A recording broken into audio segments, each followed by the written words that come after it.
दर्शकवृन्द दुर्गा प्रसाई आफै गाडी चलाएर अगाडि बढ्दै हुनुहुन्छ।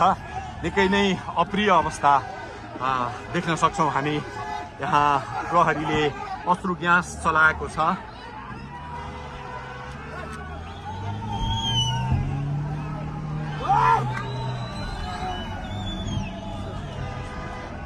यो तीन कुनेको सडक हो, तीन कुने क्षेत्र हो।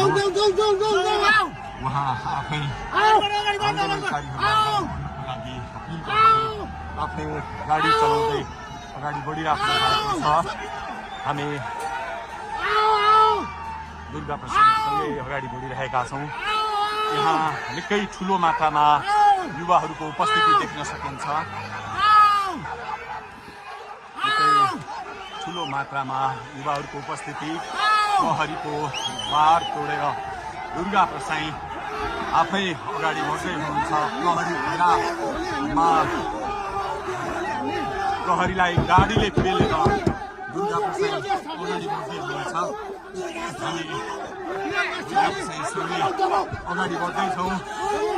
जहाँ कसैले रोक्न सक्ने अवस्था छैन। दर्शकवृन्द, प्रहरीलाई दुर्गा प्रसाईले पेलेर अगाडि बढिराख्नु भएको छ।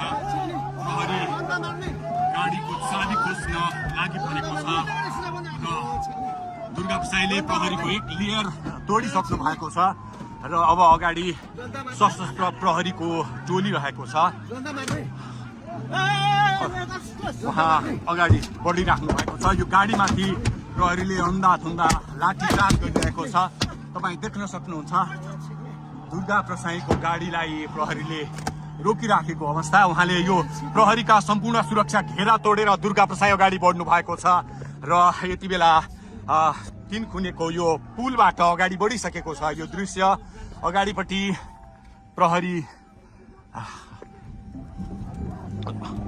प्रहरीका यी घेरा तोडेर दुर्गा प्रसाई अगाडि बढिराख्नु भएको छ। हामी दृश्य देख्न सक्छौँ।